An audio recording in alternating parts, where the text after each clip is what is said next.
Welcome to the Gibberfish Podcast. Well, we may be deeply disappointed by hot sauce, but we're here to talk gibberfish, aren't we, Dom? Yep, back again.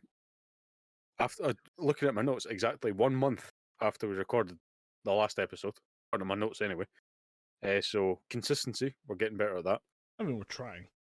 Trying our best. It's not going to last, but we're trying. Speaking of trying, I was out in Linlithgow the other day, just Saturday morning, and there's like the farmers market going on, and it's the usual kind of people selling candles, homemade soaps, and stuff like that. And I turn the corner, and someone's selling hot sauce, which is weird because Linlithgow is not that kind of place. So I'm like, okay, we'll go check it out. And it's a company called Lethal Hot Sauces, and it's spelled Leithal because it's Leith, which is a part of Edinburgh. For those of you not in the know, and there's a company out there making hot sauce. It's kind of mediocre. It's. I text you about this because I bought all six because they had like six available options, and there was a cool citrus one. It was mild. They told us it was mild. It was 1 chili out of 5, so that's their rating system. But everything up until the last bottle was basically heatless. Although Dom's theory is that I've just basically nuked my tongue so much that it doesn't matter anymore. Yeah. You've just got that one John Rambo-esque taste bud that's like, this ain't shit. I've seen worse. I've seen worse. You would know who you did back in Nam. No war you won't believe. I miss those. I mean, that's my theory. I guarantee if I tried some of that hot sauce, my head would probably just explode. What is impressive to me though is that I have colleagues at work now that are even like higher level, like double black belt hot sauce aficionados, and their tastes scare me. So I'm kind of like curious as to what they've got in store. I'm like, oh, what do you have? What evil do you bring to the table? Because that's part of it. I think is that just eventually you want the next hit to be as good as the first hit you remember. That first time you try a chili and stuff is like it takes your head off, but you want more, and I think that's the difference. That the hot sauce people keep coming back for more. They're still chasing that high from back in the day. Yeah. But yeah, it's been a month, as you say, for recording, and in that month, I think we've actually not seen much. Last time, I think we started off real political and stuff. I know we've had the coronation and stuff, and that's not much has changed. The UK isn't getting any better, but hey, we're at least learning to ignore it and get on with the rest of our lives. Which don't know if that's a good thing, but it's happening. It's what the government wants. Yeah. We only require your compliance citizens. But it's been a good month. It's the heat starting to come in. I've spending the entire day in shorts now, just in the hopes that that'll somehow drive away the heat. I'm sunburned officially for the first time of the year. Got a nice reddish tinge to me. Oh, dude, I can only imagine how you, as a bald dude, are dealing with the sunburn. But I had a game of rugby right about the start of the really, really nice weather, really, really warm weather that we were getting. Sun was splitting the trees, absolutely brilliant day. Cracking day for a game of rugby as well. But as I'm getting older, my hair's starting to thin out a little bit. And for an 80-minute game of rugby, I didn't put any suntan lotion. My arms were fine, my face was fine. Top of my head was like a red beacon. That's the interesting. I've got the bald head, so I can just slather on suntan lotion. Yeah. How do you, with actual hair, take care of the bald part of your head? You then have to go and like run suntan lotion through your hair. I don't know how I'll deal with it going forward, but I will probably just run suntan lotion through my hair. But to try and limit it going forward, I am sad to say I've done something and I bought something that I never said I was going to do. Even when these fucking hats started making a good showing, those snapback caps that you see people wearing, real douchebag looking caps. Oh, right. The I got one of the flat bill cap. Yeah, I ended up getting one of them just because it's got extra space, so what little is left of my hair doesn't get messed up. Now, see, you've always been a beanie guy. I associate a beanie with you to the point where when I have a beanie, I'm like, oh, just like Dom. Yeah, I only have the one, and it's for one of the bands I saw with Beast in Black, and it just was it Beast in Black? No, it was the one that Bad Wolves Hollow Star. I have a Hollow Star beanie because it was available. And I'm like, yeah, sure, I'll grab one. And every time I wear a beanie, I'm like, this is how Dom feels all the time, and it's kind of comfy. but I suppose in heat, I wouldn't want a beanie. Oddly enough, I could see you in a bucket hat. I don't know why.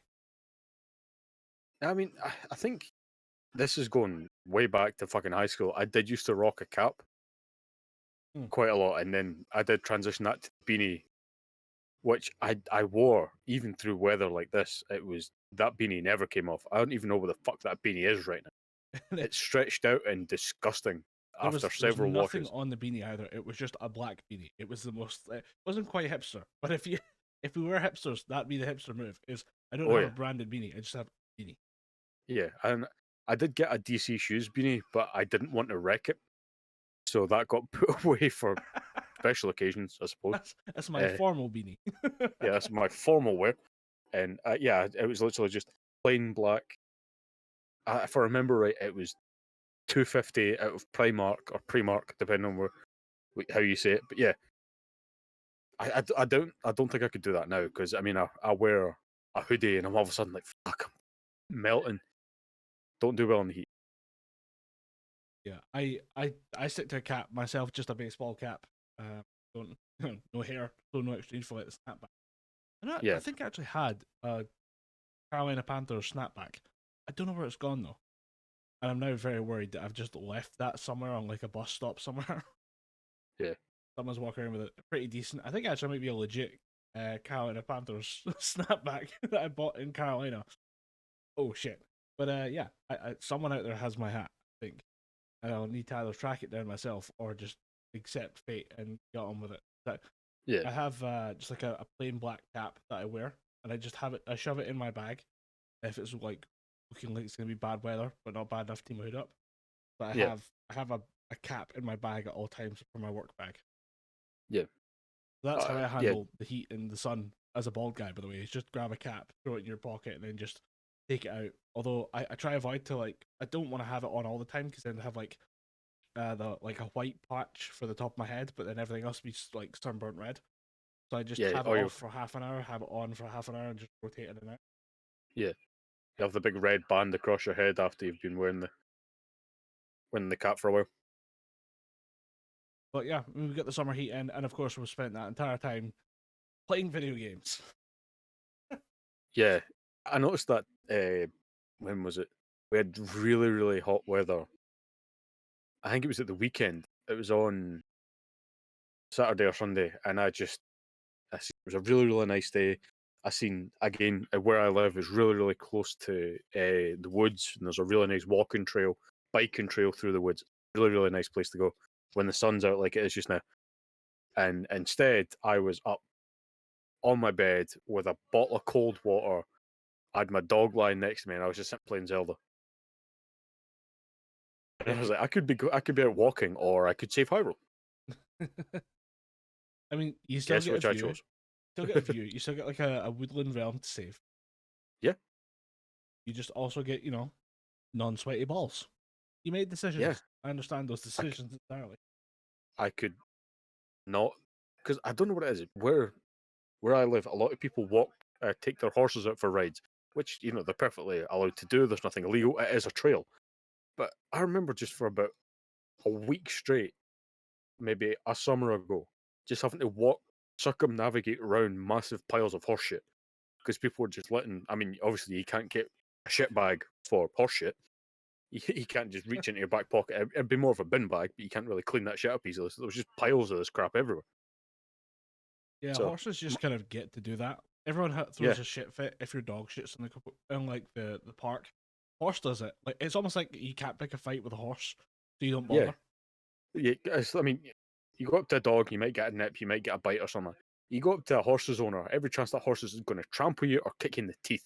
Either way, it's going to hurt. Yeah, but I mean, at least you've saved Hyrule by now, right? No, no, I haven't. Go on, dumb. Confess your sins to the people. 160 hours. As a reminder, people, we recorded last time 4 weeks ago, at which point Dom said he put 40 hours in. Which means Dom has now got a full-time job just playing Zelda, and he still hasn't finished this fucking game. No, and I'm still a bit away from it. The end quest is available to me, but I there's other things that I need to do in the game before I get to the final boss. Because I need to upgrade. You get these abilities from the sages, like one of them gives you a water shield, one of them gives you the ability to glide faster through the air, one of them gives you like a big fire attack thing. You can upgrade those in the game, and because I've already got 4 of them and upgraded one, I was like, well, I'm going to upgrade the rest of them. May as well. I've started, may as well finish. And there's 20 of these upgrade items that I need to get, minus the 4 that I already had. So I need to run around Hyrule and find another 16 of these fucking things. Probably hidden behind a giant dragon or some shit. But yeah, it is becoming a full-time fucking job. And I am slightly proud, like maybe 5% proud, but 95% disgusted that I have spent 160 fucking hours on this game. I wonder if I can pull up my stats for Elden Ring, because I think you've got me beat at this. But yeah, I mean, how is the game? Is it still as engaging as it was before? Yeah, I'd still say it's engaging. If anything, I might say it's a bit more so, because I know that I said last episode that I was finding it a bit bloated, that there was just a lot to do and a lot of these different things. But as soon as you start doing it, you just think, oh, I'll do another one. I'll do another one. Next day, you know, it's 5 in the morning and you have been playing it since 9 o'clock at night. Your Switch is screaming at you, just going, stop it, turn me off. I don't want to do this anymore. Let me die. Let me die in peace. But the game itself is still fun, and because they have let you get certain items that you could only get in the previous game through amiibos, you can now get them by exploring depth. So I've now taken to finding certain special legendary items down in the depths of Hyrule, as opposed to asking around my friends, like, do you have the classic Link amiibo, because I want to get the original Link armor set. Now I can just run around the depth section and grab it there. And it's the same with other weapons. Like, I have found like the sword from the original Legend of Zelda, just called the Sword of the Hero, and I found a weapon called the Fierce Deity Sword from Majora's Mask. So it does make it a bit easier to do a lot of things, but for every easy thing that you can do, there's then 100 other hard things that you can do. That you can go and fight a thing called a Lionel, which was these tough kind of lion horse hybrid creatures in the first game. You can now fight one of those, but it's a silver variant, and it can now deal something called gloom damage, which it deals a lot of damage to you, but it also reduces your max health. Oh, right. So yeah, that thing can suck the mightiest of fucks. I looked at my Elden Ring playtime on Steam, 113 hours. Yeah, And that was for one complete playthrough. Although it is also telling me the last time I played this was over a year ago, and I feel kind of bad about that. yeah. I'm like, I'm pretty sure I played Elden Ring last week. It was a great time, but now I'm like, oh, it was a year ago. Shit. So yeah, tune into Twitch TV where I'll be playing stuff out of sheer guilt. Oh, I may actually go back and play a bit Elden Ring. It's been a while, and obviously the comparisons as RPGs go, it tends to be that the Zelda games end up somehow compared to Elden Ring, despite the complete Yeah. tonal differences. I think it just I- being high quality RPGs, they end I'm up in the glad. same boat. I'm glad you mentioned that, actually, because that was the one thing that I found when Elden Ring came out. People were saying, "Oh, it's just like Breath of the Wild," in the sense that it's open world, yeah, and you get a horse. But apart from that, they're literally chalk and cheese. Actually, Dom, the main characters have a sword. It's basically the same game. Oh, sorry, you're trying to save a princess. I apologize. I was looking at it and thinking to myself, like, I'm watching the footage of it, and I can see kind of like the idea of like, it's the open world. Yeah, you've got the horse, you've got sword and shield, and you've got some weapon combos and weapons degrade and stuff. But it's so tonally different. Like, I'd maybe go to the world of Zelda. I would never go to the world of Elden Ring. Yeah, I'd easily go. I'd fucking take a day trip out to Hyrule, but tell me to go to, is it Londo. Erdrick? No, Anor Londo's Dark Souls. They're both in the new one. All right, There's well, there's stuff in there. Anor Londo keeps appearing in different Souls games. So, interesting. yeah. Tell me to go there. Fuck that. I've seen the creatures that stomp around Anor Londo, and especially in Bloodborne. You could make me Bezos level rich to spend a day in Old Yarnum. I would stay as poor as I am. Fuck that. I know what's in Old Yarnum. It would make Cthulhu shite himself. Because I'm pretty sure Cthulhu exists in the Bloodborne lore. Probably. He's probably a minor boss. Yeah, he's probably just the first boss. Tiny wee Cthulhu. Yeah. I'm looking at the area that I'm I thinking now want of. to see a series of something called Wee Toti Cthulhu, like a Scottish Cthulhu, like kids show, just called Wee Toti Cthulhu. Wee Lad Cthulhu. Wee Lad Cthulhu. Wee Jim Cthulhu. Aye. I'm looking at the certain red area of that map of Elden Ring and just getting Vietnam flashbacks of the giant dog creatures and the giant crow creatures just to eat me. I'm like, oh, I'll have to go through there again.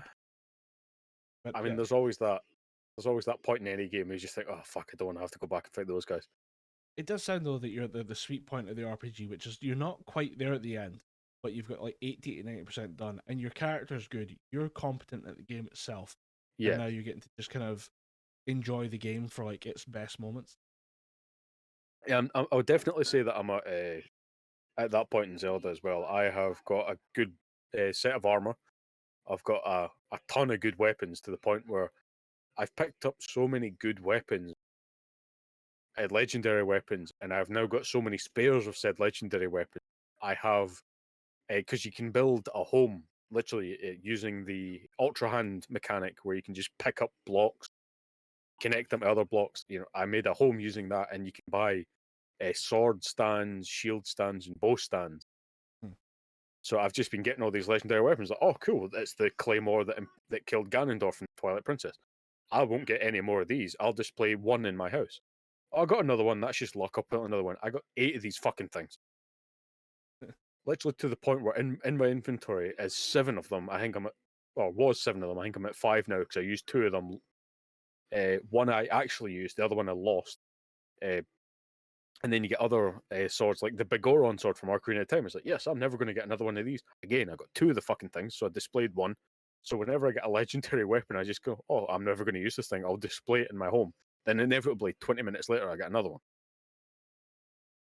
I wonder if that's something to do with like normally you'd have a mechanic where if you've lost it or if you've only got one in your inventory, it would maybe encourage the game to give you another one. So I Maybe. wonder if doing that and you're getting it and you're maybe triggering that by putting the display version and it says, oh, he's only got Could one in be. his inventory. It's time to give him a new one. Could be, yeah, could be.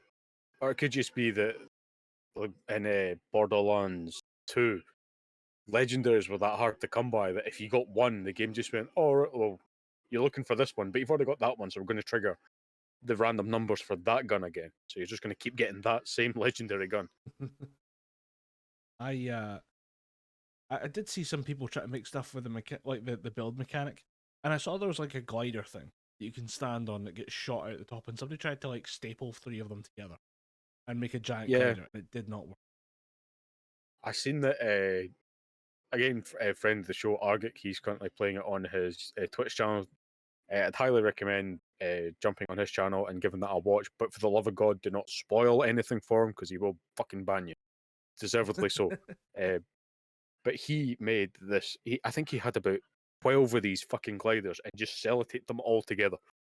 Just stuck them all together, and then as one ran out, he just kept running along the stack of gliders to get, to get onto a glider that wasn't running out, because they all run on a little timer thing. So you're not just getting on this glider and gliding all the way across Hyrule. They run on energy, run on batteries. I swear that thing is almost designed to be broken that way. That you would staple 4 or 5 together and you just run from one, burn out one, run to the second one, the third one, the fourth one, back to the first one, second one, third one, fourth one, back to the first. What I love about it is people are saying like, "Oh, Nintendo never expected me to do this." I'm like, I guarantee you they were. There's just stuff you're not going to be able to hit, but because Nintendo know how gamer brain works, and everyone who's a gamer goes, "That's exactly what I would do," and everybody at Nintendo went, "This is exactly what they're going to do," and there would just be invisible walls to get to the stuff you might try and glitch your way to, until some speedrunner finds that if you go at it at a 45-degree angle and press the A button 3 times, just as you impact the wall, you'll actually glitch through it. Yeah, if you push the A button at the exact right angle, you can glitch through the tiny little corner that we call, bitch corner or something. And then you'll see some YouTube video going, "This is quite an easy skip." Fuck you. Yeah, I seen one of those for Mario 64. I think I've spoken about this before. A guy talking about how to beat a certain level in 3 button presses, and he's saying, "Oh, this is a particularly easy skip to do," and then he breaks out formula board and fucking geometry and angles and physics based puzzles and stuff. This is not an easy skip. If I have to have a blackboard or sorry, multi-purpose board next to me and a piece of chalk to write down all these theory and formula, that's not an easy skip. My favorite is I want to say it's Final Fantasy 7, and there's something about like you can ride a chocobo to a certain point, and then you jump over a certain way, and it skips you over half the game because you jump over. Your character gets thrown over a certain distance into another hexagon, and that causes an entire new part of the world to spawn. So when you respawn, you can restart the game and you appear on the other side of a gap that cuts out maybe like an hour-long fight. And they're like, yeah, this is a pretty simple skip. And I'm like, you don't understand what you did there. You did wizardry there, my friend. Okay, I don't understand how you knew that would work, but holy shit. Yeah, that's what I like watching. I like watching some speedruns. If the guy or if the person knows what they're doing and is genuinely interested to watch, I'll sit and watch fucking speedruns all day just because I'm in awe of what these people can do. But if you get the same guy just talking about, like I said, like saying, "Oh, because if you go 8.2% down here and 3% to the right and 8% on the A axis," which random bullshit like that, Yeah. I'm just going to click off. Explain it to me like I'm 5.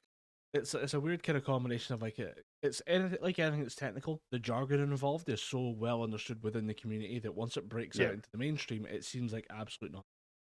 Yeah, it's the same in the fighting game community as well. Which, to their point, they actually did put out a website called Fighting Game Community Dictionary,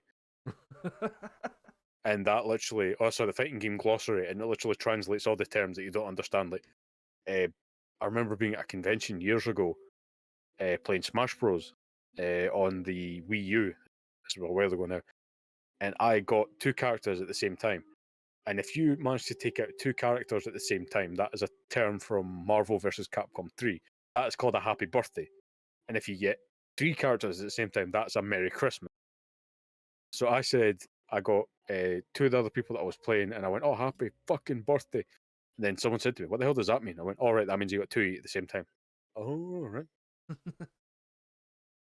It's a weird term though. I don't know why a happy birthday would be better than Merry Christmas, but okay. Or the other way around. But That's just how it goes, man. nerds are weird. I don't know. Yeah, God love them.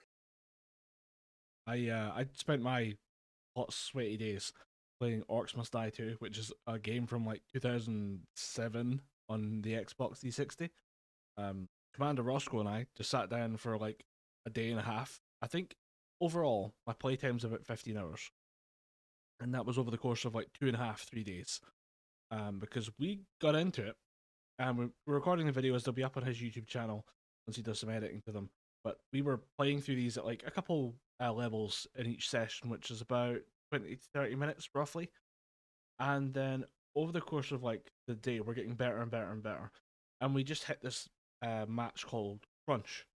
And I don't know why it was so difficult, but apparently it is regarded as the hardest level in the game. And we got stuck. We just couldn't beat it. We got our asses kicked like 3 or 4 times. The idea being that there's orcs spawning in trying to get to a portal that you have to defend, and they're AI controlled, and they will march constantly towards your home base and try and get in. And everyone that gets through, you lose a point. You lose like 30 points, 50 points depending on the level. You've lost the game. And Crunch is just notoriously hard because you have to deal with 4 sources of orcs and next to no space in which to actually take them out. There's not normally there's like a couple winding corridors, or there's like a way you can misdirect them. Crunch has next to none of that. It is a straight line from their spawn point to the like the point where they need to get to. And we got so frustrated by this, we stopped recording and went and played like ourselves, and then like just worked with like extra time together to train to beat the level. which is something we've never done before. Normally we can figure it out on the day. We both looked at each other and were like, "This we just can't beat this level as we are now. We've failed like 3 or 4 times. We need to go and train in private and come back stronger and kick the shit out of this thing." And we did. It turns out you can actually go back and play the first game in the second one. Just you play the levels with all the new tech from the second game. And we kicked the shit out of that. Came back after completing the first game and then went straight into the new level using all the upgrades we'd got from the points we'd earned and all the we now had a better understanding of the game. We beat it first time without breaking a sweat because we basically created 2 kill points. And the idea is that we put like a money box down so that everybody that passes within a certain amount of area gives us extra money. The money we can use to build more traps.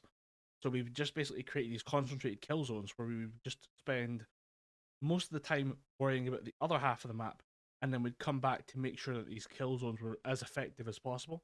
And it was just noise and carnage and constant points going up in a monitoring situation, kind of darting back and forth to kind of check on different rooms, like is this one working? Are we okay in here?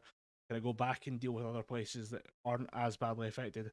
But it was by the time we figured out how to beat the level crunch, we had broken the game so much that when we finished, there's crunch is the second or third last level, and the remaining 2 levels, which are supposed to be the hardest in the game, we beat that in 20 minutes. Because it was just so simple. Oh, this is nothing compared to crunch. We can redirect all these flows because you can redirect the path of the orcs because they're set to go from point A to point B with a bit of kind of rudimentary judgment on, okay, I can go through here, but I can't pass through this area. So you could just put up barriers and redirect the orcs in a different direction. So we just segmented out parts of the map and just made them work around different weird walking pathways so that we could deal with one group.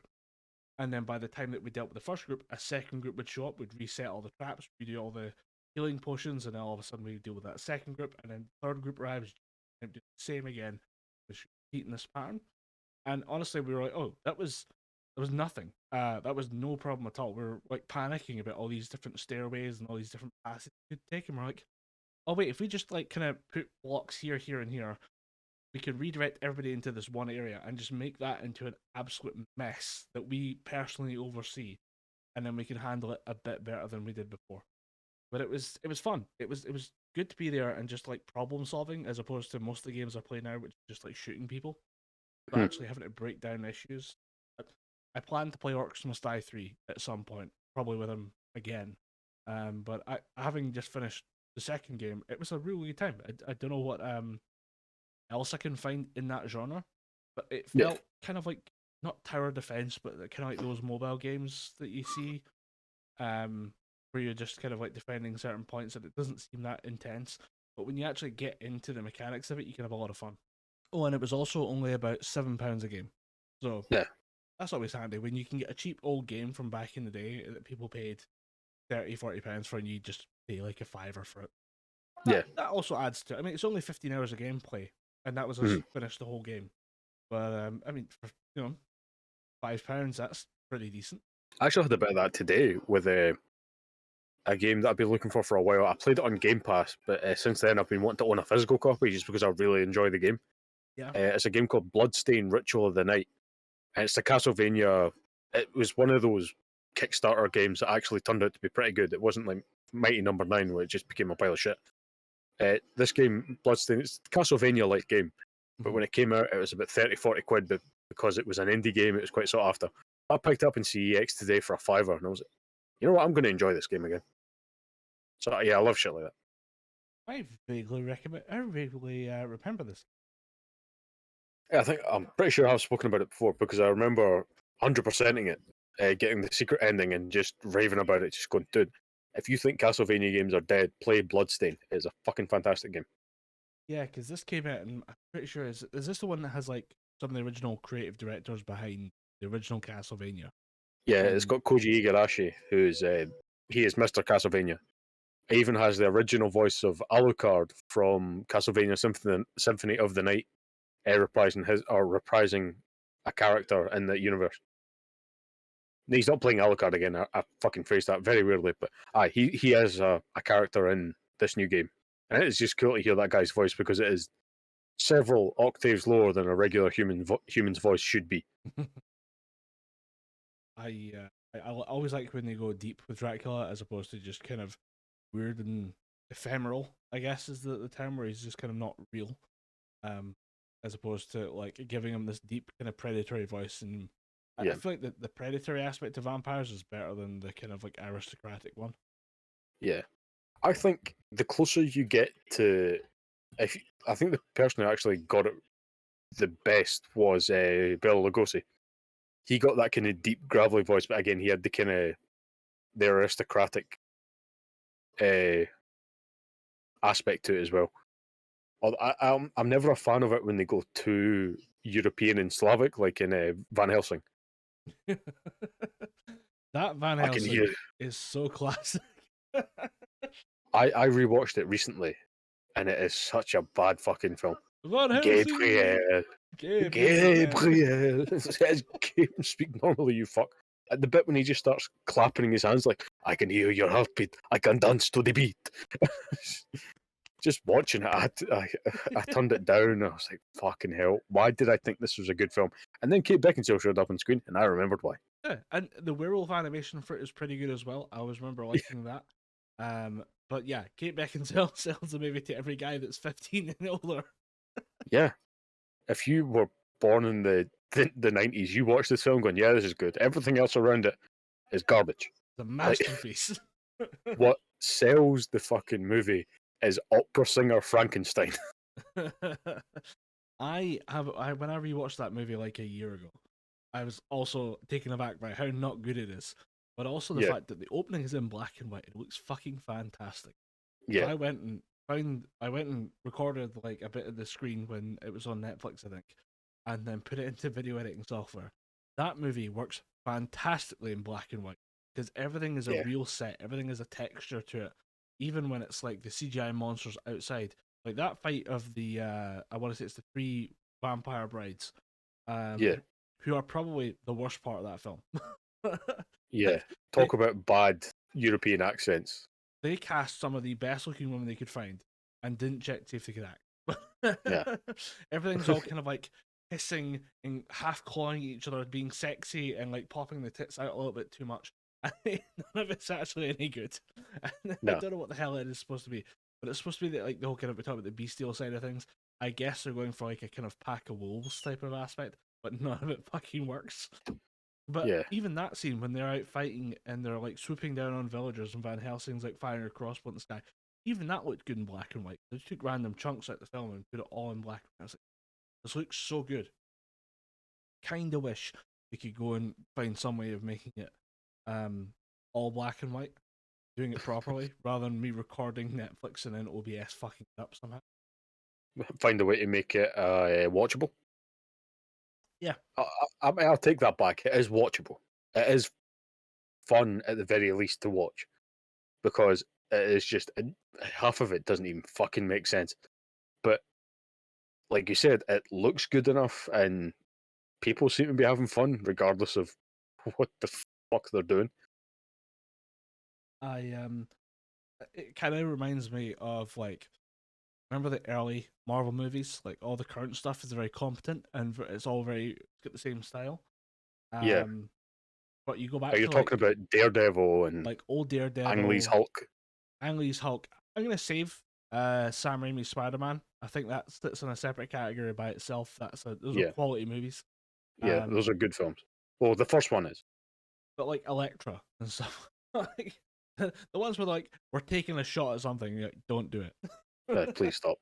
Yeah, for every Sam Raimi Spider-Man, you get Fantastic Four 1 and 2, you get Elektra, you get fucking Ghost Rider 1 and 2. Like Blade got it right, Spider-Man 1 got it right. I have my own thoughts about Spider-Man 2. People universally love that film. Spider-Man 3 is shit. But yeah, there was just so many missed shots in the early MCU, if you can even call it that.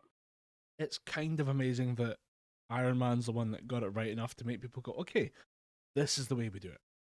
Yeah. This is what we build from to, become a global empire of movie making. So yeah. Although I'm going to use this opportunity to talk about a couple of Marvel films that I saw over the week.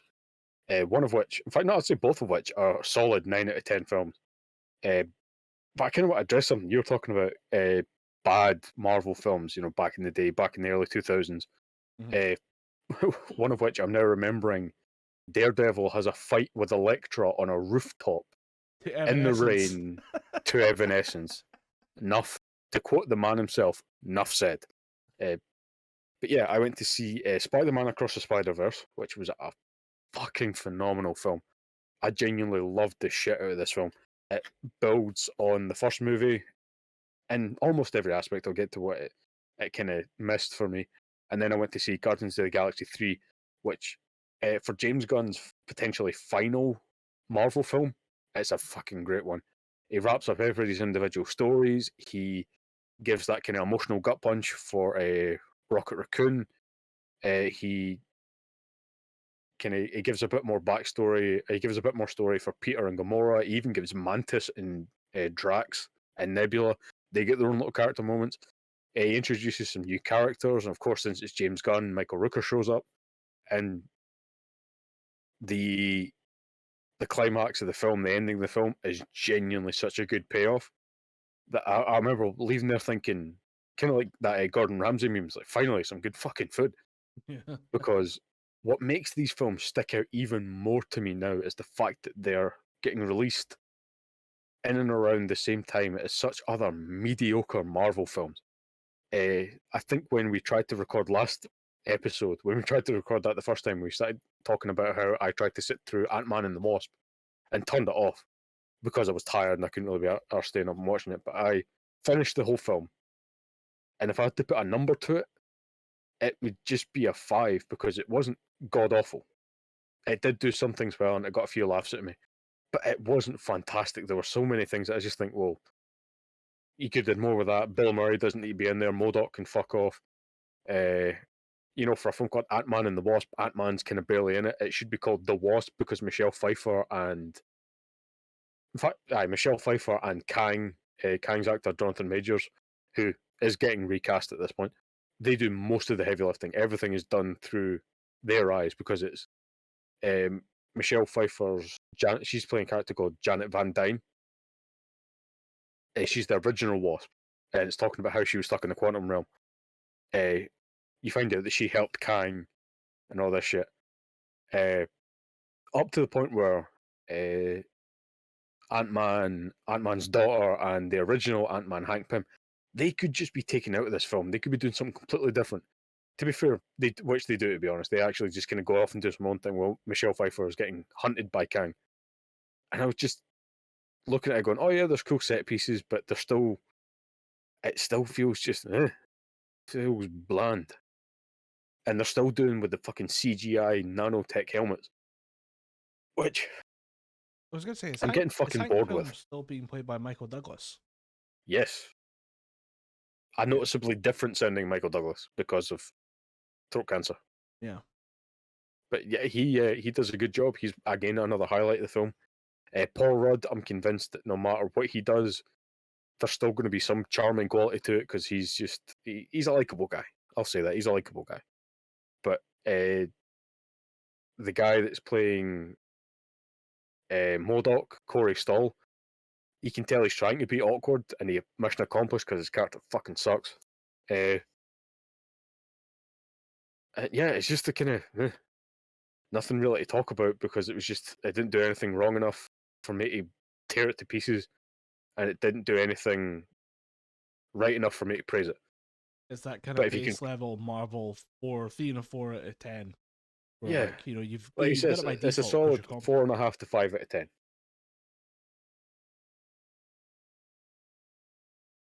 But then contrast that to, the newer stuff that's, the good stuff, the Guardians of the Galaxy, actually having that shadow there makes the highlights seem a bit brighter. Oh yeah, definitely. Because if you go to that, Ant-Man and the Wasp is just it seems to just be hitting all the points it needs to hit. Then you go to Guardians of the Galaxy, and it's actually a fun film to watch because they're doing there's a heist on a planet where they need to get one thing to help out Rocket Raccoon because he's been hit with some kind of he's taken a pretty heavy hit, and the only way to heal him is to find a kill switch that stops the cybernetic thing on his heart, otherwise he'll die. So they have to kind of almost kill him to save him, kind of thing. But if they go in there and just start performing surgery on him, the kill switch thing on his heart will just kill him. So they need to go find this code to turn that off, and they have to break into a big facility, and there's a genuine fun moment there. And then you get the good character moments good character moments between Peter and Mantis, because you find out in a Christmas special that those two, through ego, are brother and sister. Which I thought that's pretty cool. It makes sense that she's born of Ego, the living planet, and Peter is the same thing. They're both of that ilk, so it makes sense to be sisters, a brother and sister, and it kind of creates this weird dynamic about them. And Drax the Destroyer is just becoming more of an idiot, but a lovable idiot. Rocket Raccoon, for the bit of it that he's in the film, he's still a surly little bastard, but you get more of his backstory as well, like his dealings with the High Evolutionary, his dealings with all the people on Counter Earth, and him basically being just a regular run-of-the-mill raccoon until someone shoved all these cybernetics in him, and then he became the most lethal little fucker, but one of the most intelligent things that could build a key card out of random scraps of metal. Hmm. And also Nathan Fillion shows up at some point. Okay, I mean, it's good to see him getting work, I guess. Yeah, I mean, they break into that big facility to try and get the code to stop the device, and then Nathan Fillion's just running security. I was like, oh, okay, it's good to see that Nathan Fillion gets defibbed and chucked out there every now and again, so it's good to see him still getting work. And yeah, Chris Pratt actually does a good job of kind of holding things together, which is a weird thing to say, because you're used to Chris Pratt's characters being the fuck up. Yeah. But he does a really good job of kind of being the glue and holding shit together. Him and Mantis do a really good job of that. Or not him and Mantis, him and Karen Gillan's character Nebula do a really good job of just holding shit together. The competent grown-ups. Yeah, definitely. Although, one thing I found out, people hate Chris Pratt, and I don't know why. I What think did he it's do? oversaturation. The Jurassic Yeah. World films have really done a number on his career. 'Cause Yeah, the first one, fine. first one's good, second one sucks. Kind of dick. I haven't even seen the latest one, and that, as someone who loves, Sam Neill, fuck, I can't remember her name, Laura Dern, and Jeff Goldblum in those films, to have not seen that film, it's a fairly big step for me, because I when I heard that they were going to be in the film, I was like, yeah, I'll go and fucking watch that. They're bringing back Alan Grant, Ellie Sattler, and whoever the fuck Jeff Goldblum was playing. I mean, there's that. Then there's the Mario movie, which it's the Mario. Yeah, which wasn't as bad as I thought it was going to be, but it was still a child's movie. What was the other one? There was one he did for Amazon that was just fucking the Tomorrow War. It was one of the worst things I'd ever seen. It was just garbage.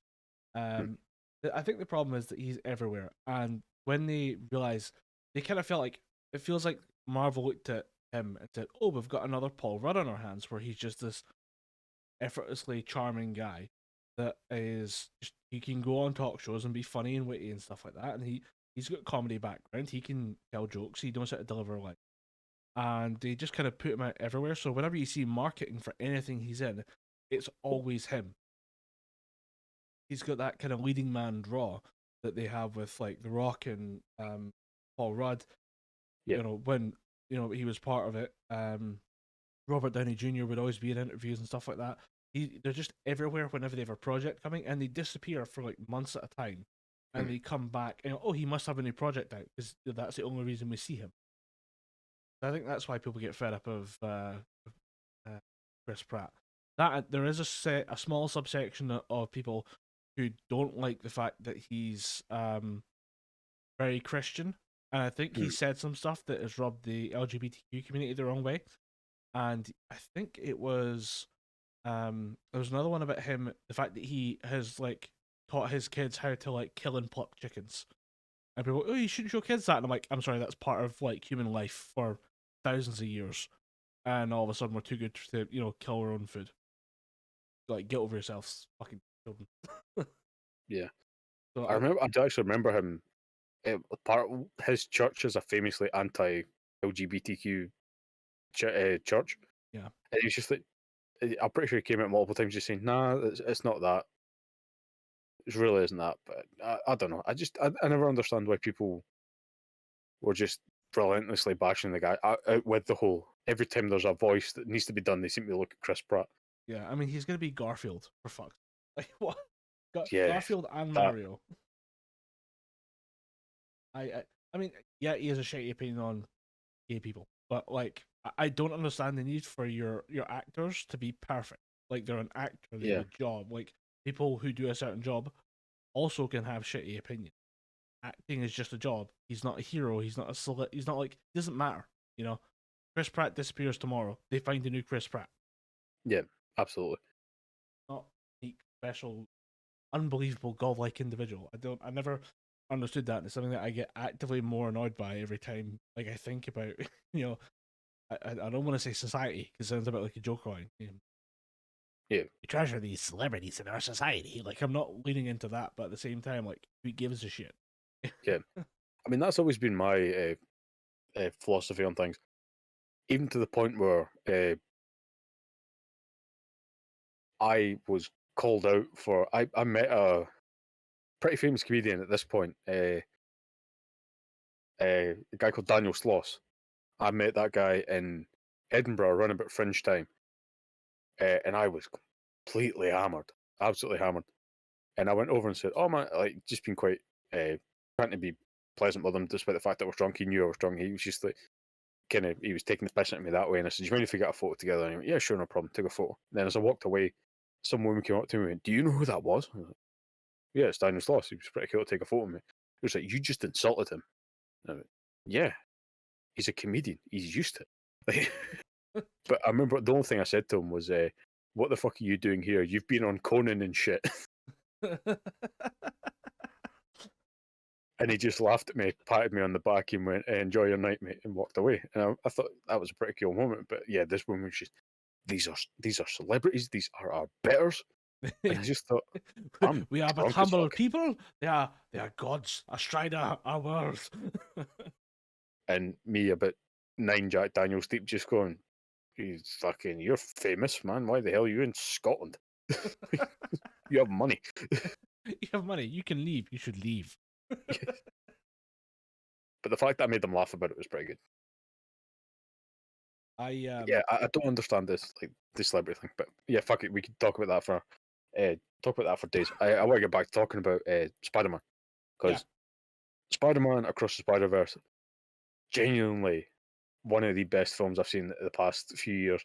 The only thing I would say is better than it is the first one, only because the soundtrack I feel was much better. Not that I'm saying the soundtrack in the second film is bad. The soundtrack in the first film is all hype, it's all build, because it's Miles rising to the occasion. It's Miles accepting that I have these powers, I can't run away from it anymore, I have to be Spider-Man. and it's got that young kid energy. Like, I hear Post Malone Sunflower, and I immediately can see Miles Morales just kind of bounce walking down the street. Yeah, you hear "What's Up, Danger," and you automatically just think, fucking, you're ready for Such anything. a good song. Fucking amazing song. That entire soundtrack is godlike. Then in the second film, the song, it's a bit more. Pardon me. It's a bit more reflective and it's a bit more introspective, because it's all about Miles coming to terms with the fact that everyone's pointing a finger in his face, saying, "You shouldn't do this. You can't do this. You need to pay attention to this. You need to pay attention to that." It's other people try to decide what Miles should be doing. So the fact that the soundtrack reflects that, I think, is pretty good. But yeah, I'd say in terms of soundtracks, the first one definitely gets the one up. But in terms of film and theatre spectacle, the second film just takes it, because it is, at a certain point, it's just big set piece after big set piece, and it doesn't become laboured because they're all quite different because of the different Spider-Men around them. Like, you've got Oscar Isaac playing Spider-Man 2099, Miguel O'Hara. He's playing the kind of leader of the Spider Society. Then you've got Spider-Punk, played by Daniel Kaluuya, who's just this kind of anti-establishment punk spider, basically, who the internet has seemed to take into quite swiftly. They fucking love that guy, up until the point where the Spider-Man or Spider-Verse themed action figures are all sold out, and the Hobie Brown one, who's the actual Spider-Punk's name, his figure's on back order for months, which I find pretty fucking funny. I did go look up Punk Spider-Man, and it is exactly what I hoped it would be. Spider-Man Yep. with a choker and then like metal spikes at the top of his head. Yeah. And a ripped denim jacket as well around the spider With suit. with the spider symbol on the back as FNSM, like a friendly neighborhood Spider-Man. So that was a pretty good. That's cool. If you were to try and draw like fan art as a teenager saying, I want Spider-Man to be Punk, that is exactly what I'd want to see. And it looks it's poster ready. Like, it's so perfect. Like, you want that hanging in your kid's bedroom. That's fucking awesome. Yeah. Although, because of how British, how English he sounds, some of his dialogue gets lost. There are certain points I leaned over and said, "What the fuck did he just say?" Because he was so British, as the Yanks would say, wrongly. I couldn't understand them. Still had fun watching the film. And then you get other spiders, like you get the Scarlet Spider from the old sort of 90s cartoons and the old 90s comic run. He's voiced by Andy Samberg, just playing an edgy as hell Spider-Man, which I thought was pretty cool. And then you get the cab driver from Deadpool playing an Indian version of Spider-Man, which is funny as fuck. I like the idea that somebody just goes, which culture can we run Spider-Man?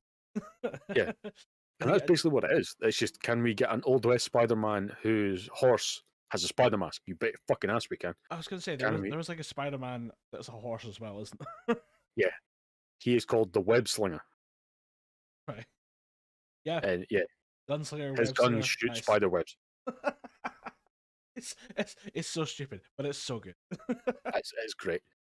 And it all builds up to this big confrontation with Miles and Miguel. And having grown up watching all these different spider things, to see them all appear in cameos in this one film is pretty fucking cool. Yeah, and they do the finger pointing meme. There you go. You got it. Yeah, they do that. I think they do it twice. Oh, for fuck's sake. Yeah, I think they pull it off twice, and it doesn't get grating. The first time you're expecting it, the second time you just think, okay, they're doing it again, but it's still kind of funny. All right. I mean, I'll allow it.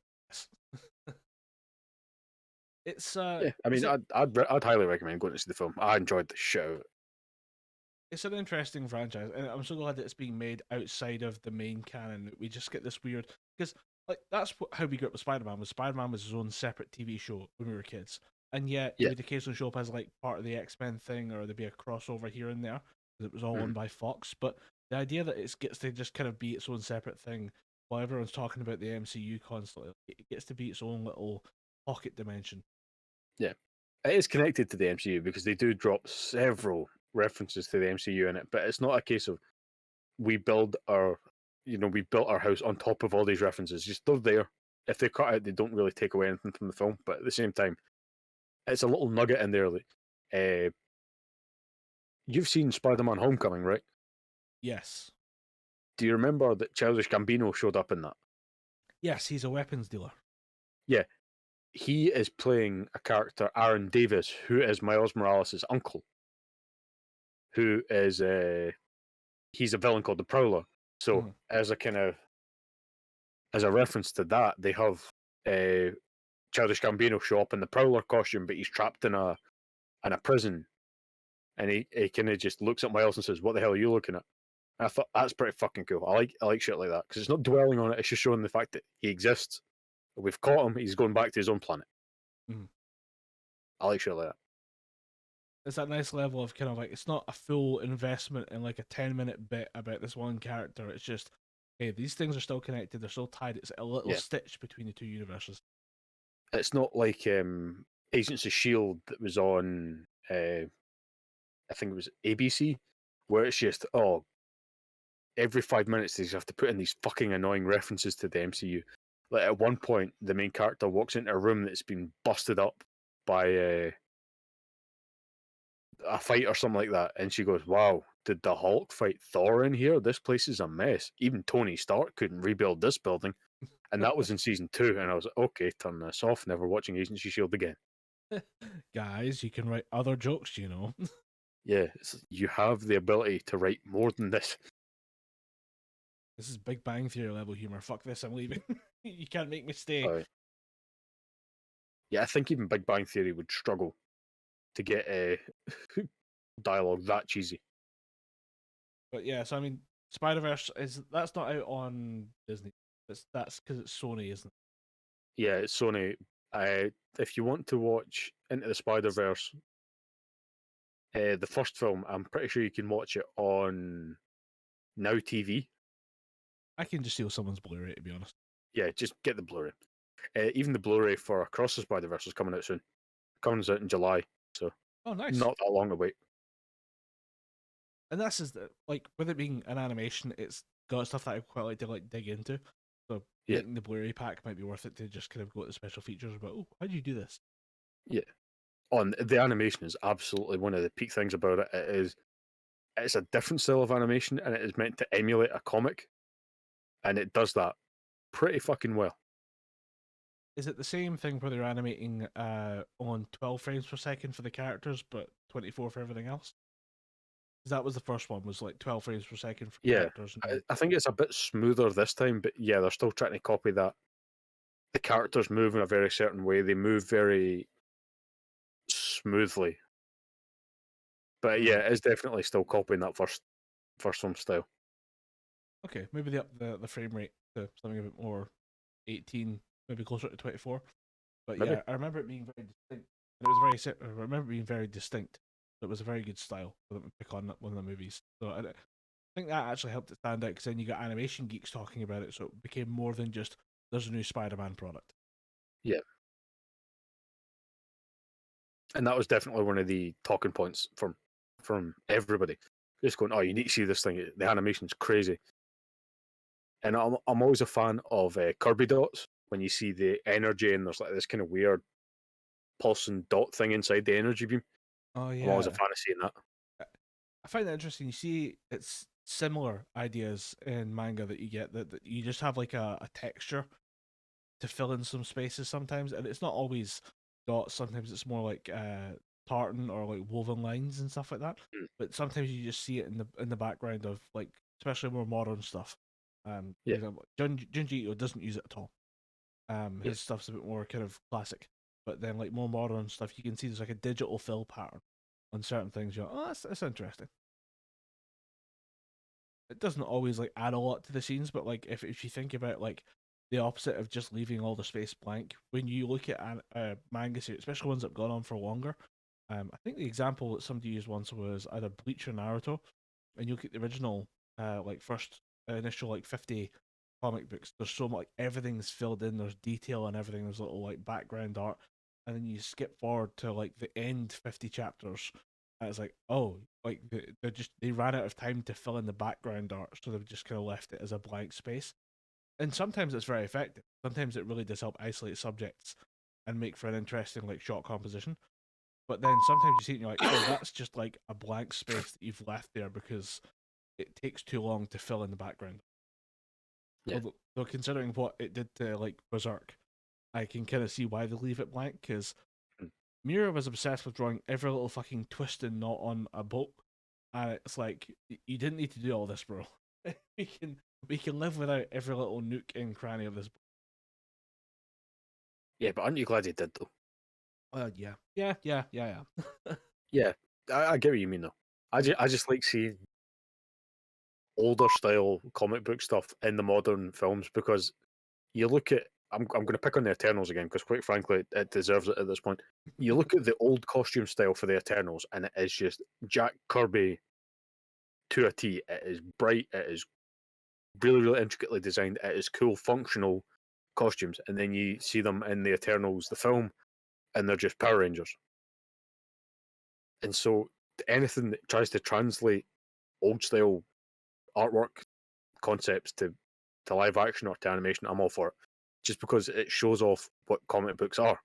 It's cool, funky shit. Not just, oh, here's a guy in a red suit, or here's a woman in a red suit, she can run fast, but she's deaf. Or she was mute.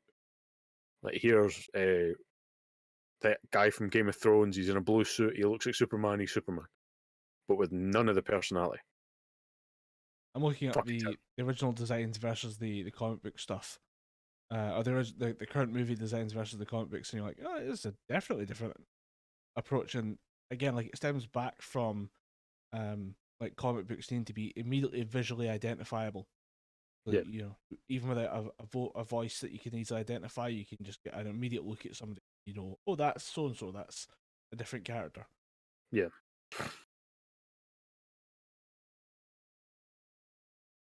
They are wicked designs, though. I actually kind of like them. I'd actually check this out if it wasn't a shithole of a movie. Yeah. News that Craig Jones, the keyboard and like sampler for Slipknot, is splitting up from Slipknot. So, hooray! More of our childhood is disappearing into the void. Yeah. And I hope while so- no information's been revealed, I think we can all just assume that at 51, he could just be hanging up the keyboard. hanging up the keyboard, hanging up the weird spike mask. Who knows? Yeah, hanging up the spikes. It's I mean, I hope it's all like fine. Like we hear very little about Slipknot's inner workings. But I'll say we also found out that Clown is on a little hiatus while he helps his wife through some sickness. So Yeah. I mean, just we talked about how much we love the fact the band is maturing, but obviously this is the other side of that coin, where you know the band is just getting older as well as maturing. It's a shame, but you know um as long as they're kind of still okay with each other. I mean, you'd hate to find out that your favorite childhood band is just they all hate each other and just are in it for the money. Yeah. Which I can imagine has happened before with a few bands. I know Motley Crue, they rejoined under the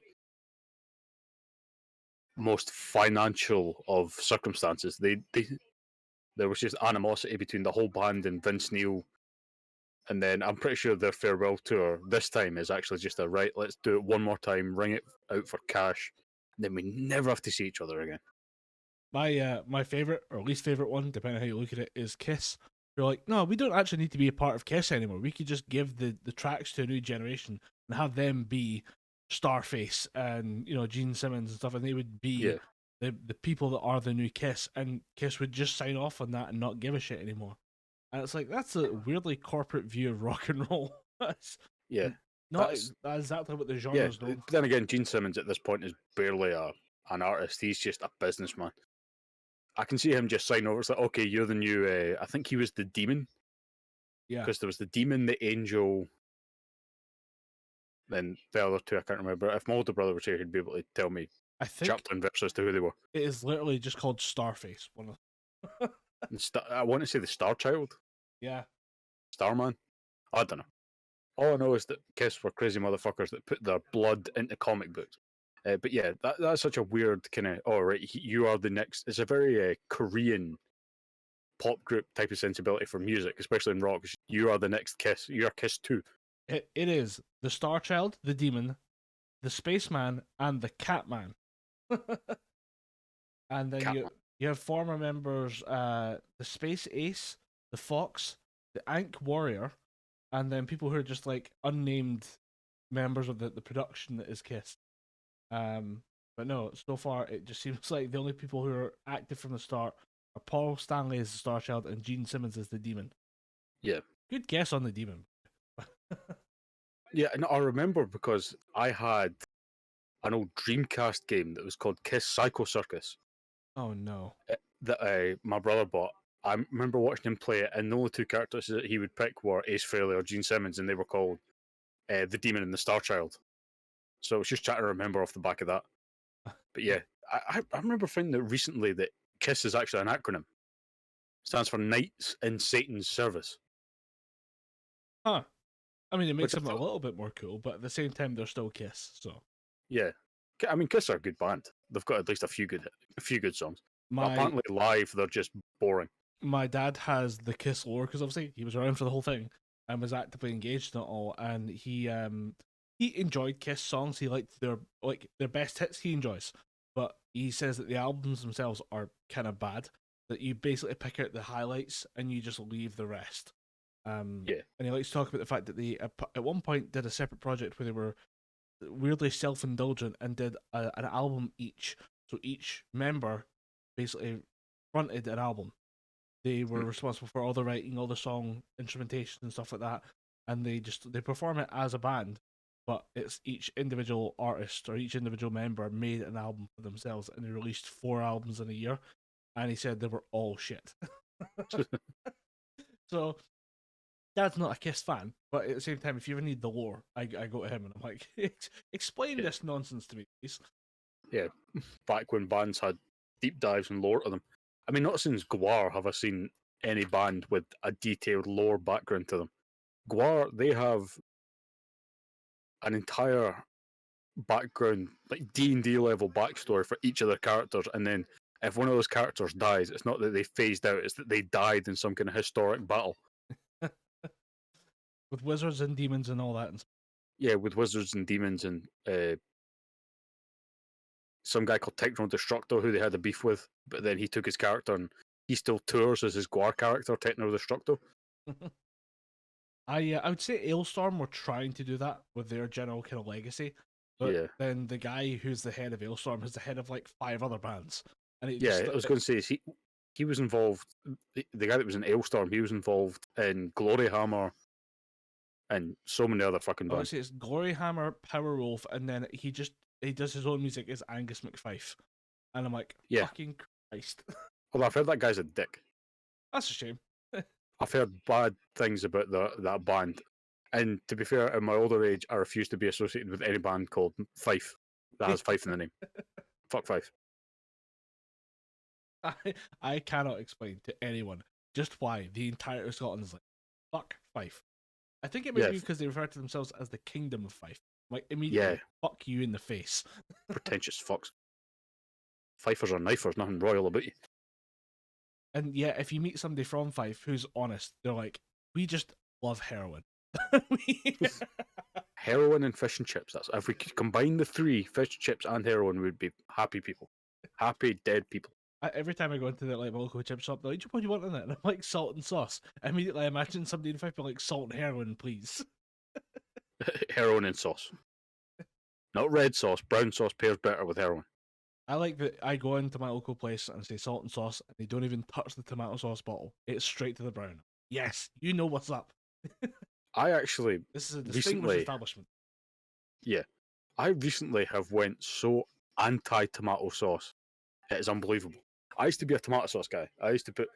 There's only 2 meals I will still have tomato sauce with, and that's there's going to be some Scottish people that listen to this and they're going to count this as sacrilege, but I still have tomato sauce on stovies, which is traditionally a brown sauce dish, and I still have tomato sauce with fish and chips. Apart from that, don't touch the stuff anymore. Cannot fucking stand it. And it's all because I bought a bottle of, fairly cheap tomato sauce, and it tasted like a bowl of sugar with half a tomato in it. It was fucking disgusting, and since then I haven't really touched the stuff. Very, very rarely. I'm now a HP brown sauce guy.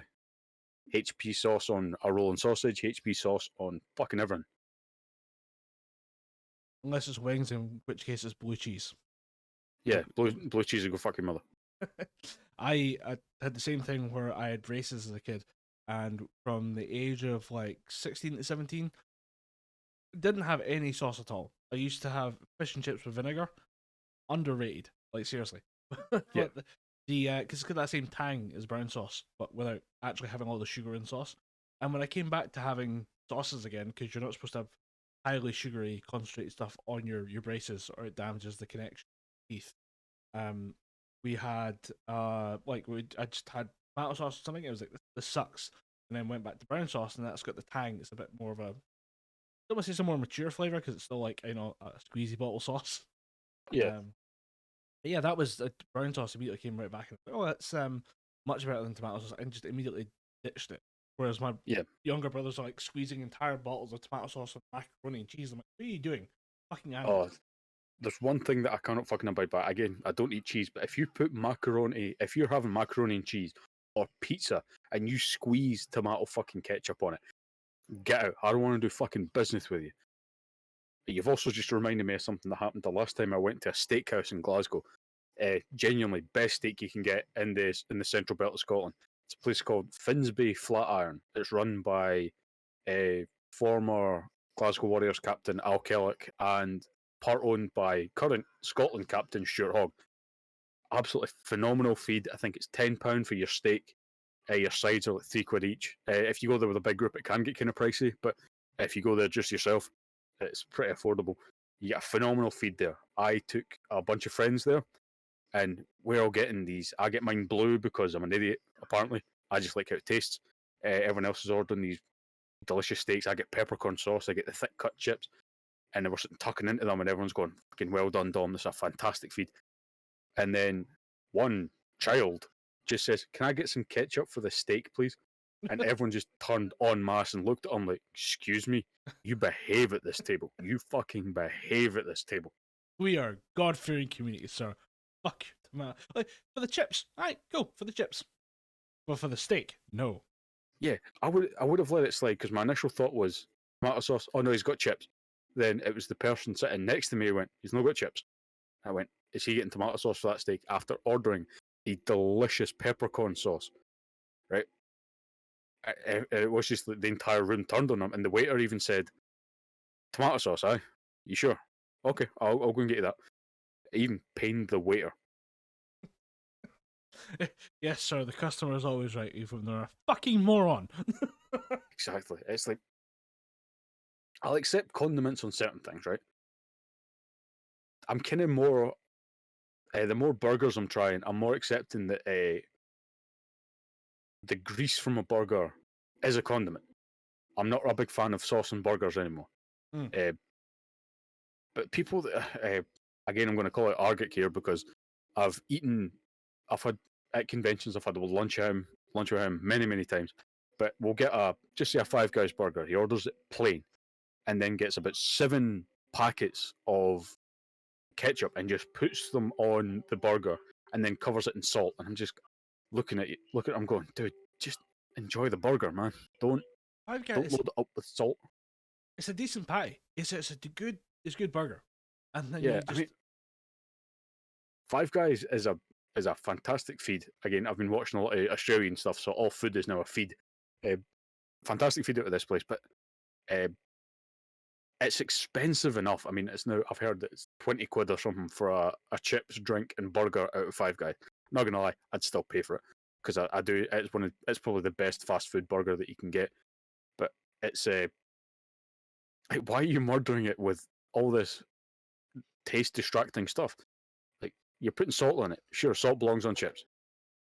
You don't put infinite amounts of salt on your burger and then cover it and just dump out tomato sauce. You're not tasting anything apart from sugar. Also, Okay, like, I don't know how much burgers you could go home. Have you started toasting your buns?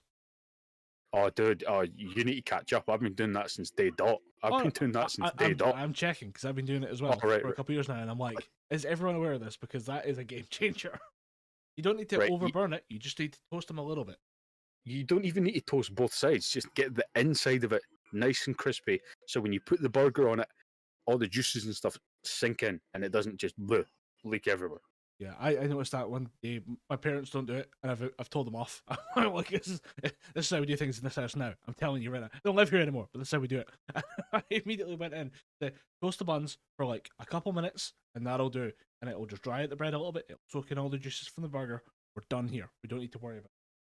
Yeah, just got a little bit of char, a little bit of brown on it. That's all you need. You don't need to go mental. But yeah, Shout out to First We Feast for showing me that. Same company does hot ones, but they also have George Mott's, the burger guy. That guy the knows. burger scholar. He knows more about burgers than you know about anything. Like, Yeah, fuck your I law don't- degree. He knows more about burgers than you know about law. Yeah, I will admit that. Yeah, but he made this burger, and it was a smash burger, and it had onions grilled into it. I don't like onions, but this thing looked fucking delicious. I'm all about burgers, burgers, onions, jalapenos, and the cheese on top to just smush everything together. And just some kind of hot sauce normally, because of course I do. But at the same time, I'm like, yeah, that's my burger. And now I'm really hungry, and I shouldn't have said that because I've just had dinner before we started recording. I shouldn't have said that. Now I'm fucking. Yeah, as we're recording, I'm getting threats from my older brother who's sitting trying to play Spider-Man on the PS5 we were sitting talking about burgers and shit, and he's just saying, "Stop making me fucking hungry." And to be fair, I am now quite hungry, so I'm probably going to make myself a bagel or something after we finish recording. So in the meantime, let's just distract ourselves with the weird news coming out of Twitch, which is that they don't like that you make money on Twitch. Yeah. This is a weird one that came out a couple days ago. I want to say it's like 24 hours at this point. But there are new branded content guidelines. Now, branded content is the idea that you are paid to do something. So normally a service or an advertiser will come up and say, we'd like to sponsor your stream. You're going to play whatever you want normally, or you'll play a certain game that we'll pay you to play. You'll play for a couple hours, we'll pay you this much money, and you'll advertise the service that we're providing. And Twitch is like, nah, how about no? They have new branded content guidelines that, roughly summarized, are that you can't have a burnt-in video ad. So you can't pre-make an advert and have it play during your stream. You can't display an advert, so you can't have like a banner image that appears saying, hey, you should check out this. Use code this to get 10% off of whatever it is we're playing. And you can't do audio ads, which is obviously you'd play the example. Dom and I were talking about this before stream or for the recording, and we were talking about the fact that if you were advertising, say, audiobook services, because there's an audiobook service that is particularly popular, they come along and say, hey, check out, like, advertise our product on your stream. We'll pay you to do it. Just play an excerpt of the audiobook. So just to make sure they've got all the bases covered, Twitch has said fuck you and done all of these little rules, including the idea that on-stream logos are only allowed to be 3% of your screen size. Although, interestingly enough, I did see Harris Heller breaking this down. He's a content creator on YouTube. He makes videos about how to make better YouTube videos and how to make better Twitch streams. And I'd go to him generally for advice on anything because he's very wise in terms of the amount of time he spent on social media platforms. He grew up in the Vine era, which is like, damn, that's an experienced content creator. I think that qualifies him as a sage. Yeah, he has sage wisdom, I'll give him that. But he pointed out the fact that in the advert they used, or the example they used for this announcement from Twitch, the logo they used was actually more than 3% of the screen. For an acceptable thing, they actually used something that was technically, it's like one of those petty things ever. But since Twitch are being so petty, it's a case of fuck you, Twitch. We're gonna go with we're gonna get petty as well.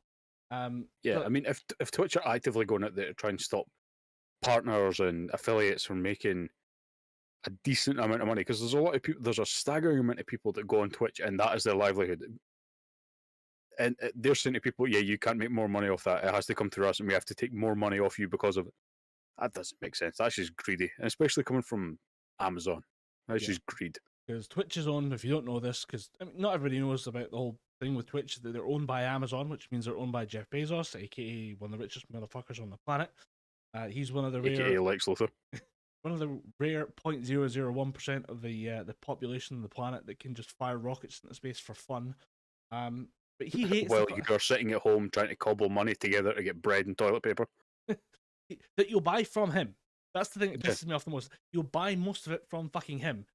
And it's like... Yeah, you'll order it from Amazon and this motherfucker will send out an eco-taxi to send it to you.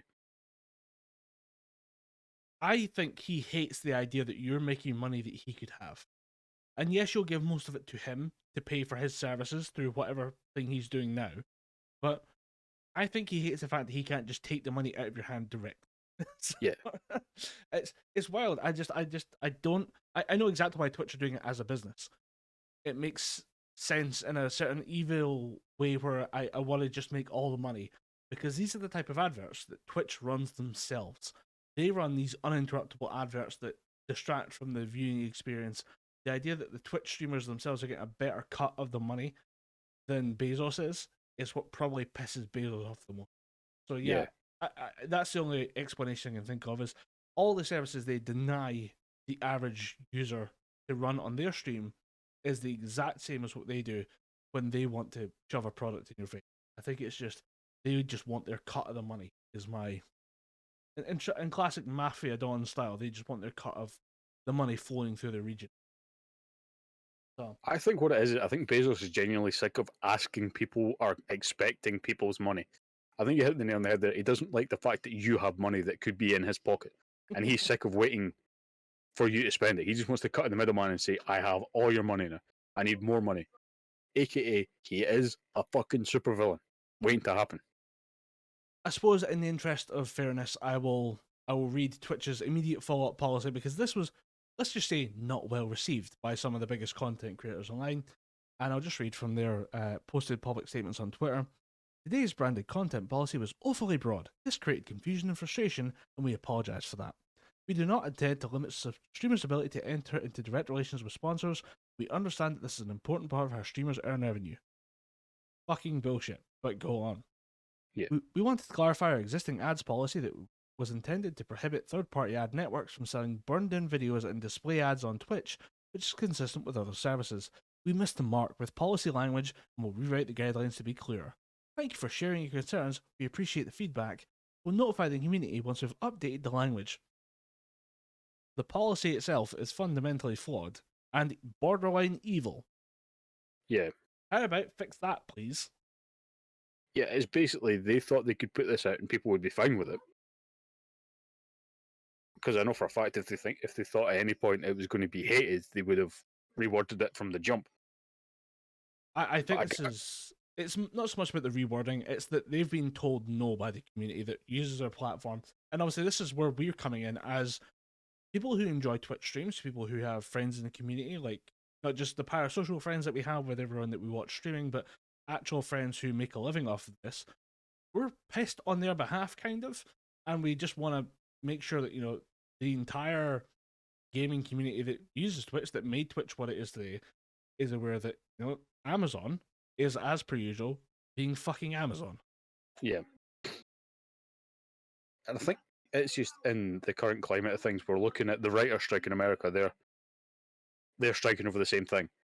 To see something like that from Twitch, given what is happening outside Warner Brothers Studios, Paramount Studios, all the big writer studios, and all the studios that employ writers in America, it's odd at the very, very least to see Twitch going, yeah, we want a bit of that. We want some of that controversy.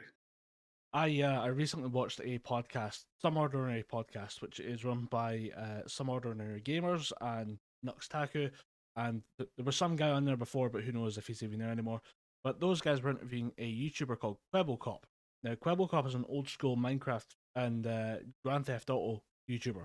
He used to make videos where he'd employ mods and stuff to really fuck up gameplay, and he would just basically break games. Interesting guy, but he had his time in YouTube, and he basically kind of retired to do his own thing. And he's now working on the AI side of YouTube. He wants to try and figure out if you can run AI YouTube channels. I'd recommend people check it out. The podcast episode is called the 92% of Sunny V2, featuring Quebblecop, Some Ordinary Podcast number 76. Interesting podcast because Quebblecop knows his shit when it comes to the AI revolution. It's basically on the dawn. He's very optimistic about everything that's going to happen. AI is just going to nail it out the gate. They're going to make the best products, the best YouTube channels. He's using YouTube as a testing bed for AI generated content. What he's telling us in there is fucking scary, what he's able to achieve with AI as it is now. And I quite like the fact that big fan of Philip DeFranco on this podcast, but his statement about AI is probably the smartest one that's out there. AI right now is as bad as it's ever going to be. As in, AI right now is as bad as it could be possibly. It is only going to get better and more intelligent and less detectable from now on. And right now, according to Quebblecop, he has multiple YouTube channels running with good numbers, as in earning money, that are AI generated. And from now on, AI generated content could be almost as good or indistinguishable from current products that are made. So if you're a member of the Writers Guild, your job is now at threat from AI. And that's consumer grade AI that's available now to everyone. Who knows what big companies, big tech companies have at their disposal. AI there, I imagine, is like several iterations better than what's available to the public. So yeah, if you're in the Writers Guild right now, hats off to you standing and fighting your fucking ground on this one, because you do deserve a cut, and you do deserve a bit of protection from AI that is going to immediately flood in and just destroy the marketplace for writing in Hollywood. Because it seems like, based on the last couple of years, people are happy with just slop, and AI can generate slop at a terrifying pace. Yeah, and do you want to know what the most condescending part of it is? There are some. I think it was. I was listening to the Fake Doctors Real Friends podcast, and Zach Braff, who is himself a writer, was out on the picket lines one day, and he said that he heard from one of the other people that he was striking with that they're still going to have writers on staff, but they're going to basically clean up the AI written script. Which I thought, go fuck yourself. You're going to print out this shit, these bollocks scripts Mm. at a fraction of the cost that you're going to pay a writer to do it. And writer's time includes first draft, second draft, final draft, and edits that need to be done on the fly. You're going to cut out all that income for the writer and said you're going to pay them a pittance to come in and sort out whatever crap AI farted out. That is condescending as fuck. And I know people are using AI to improve their quality of learning. Apparently, talking to Roscoe, he's been trying to work on using AI to improve his learning of coding, so he can get the perfect example out of the AI and deconstruct it himself. But he's learning the mechanics of coding through using AI generated code. So that I kind of like, okay, that's a good usage case of it. He's learning how to code faster than he would do normally, because textbooks for coding are never really great. They're always out of date, and obviously you're printing a textbook to keep up with software that's updated by itself. There's a use for AI to enhance learning, but the idea that we'd use AI to generate the content that should be generated by people to nourish the fucking soul as art is like so fucking stingy. And what's interesting is that actually right now, the Writers Guild is still on strike in Hollywood. The Directors Guild has just reached a compromise with the studios, and they get all the benefits the writer strike wants. They're protected from AI. They are allowed to continue on as they were, but the writers somehow are still protesting this because the studios have an opportunity to make money. Because if you're a studio, that idea of using AI generating content to just fire out the initial scripts is like much cheaper than having people sit down and write them, and it is all a money saving exercise, as streaming seems to have like hamstrung the entire industry as far as film production is concerned. But the idea that all of this needs to be just kind of like thrown under the bus because it can make the studios some money. Whatever happened to just making some money? Why do you have to make all the fucking money? Yeah. And especially in an environment where you're trying to tell people that every aspect of the writing or every aspect of the media process is a valued process, and then you say, oh no, directors, they need mean a bit more than the writers. But if you don't have the writers in there doing shit, what have the directors got to make? Like, that doesn't make any sense to me. Yeah. If you can do the same thing for directors, why not writers? They're essentially the same fucking thing. Yeah. One gets it down on paper, one captures it on camera. Yeah. It's a baffling process that I'm like, Yeah. really? We're gonna like skimp on like artists never get paid fairly because the artist is never really worth more until they're dead.